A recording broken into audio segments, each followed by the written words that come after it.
to our channel by clicking the subscribe button. Click the bell button and enjoy the latest uploads from our channel.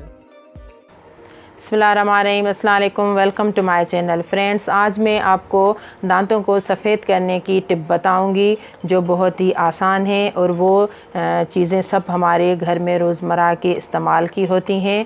उसके लिए आपको लेना है खाने का मीठा सोडा। वो आप लेंगी 1 चम्मच। वो किसी साफ़ कटोरी में आप डालेंगी और हमें चाहिए आधा लीमू हम इसमें निचोड़ेंगे।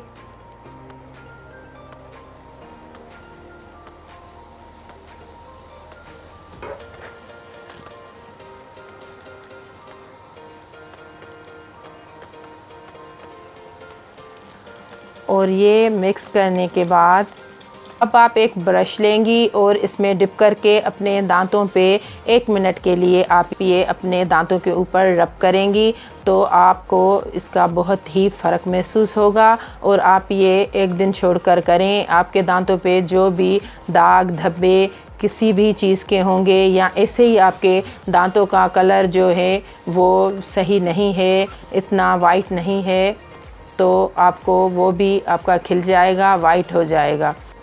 आप ये 2-3 दिन यूज़ करें, आपको खुद ही फ़र्क महसूस होगा। आपके दांत बहुत ही चमकदार हो जाएंगे, दाग धब्बे ख़त्म हो जाएंगे, वाइट हो जाएंगे। आप कमेंट्स में मुझे ज़रूर बताइएगा। तब तक के लिए इजाज़त दीजिए। अल्लाह हाफ़िज़।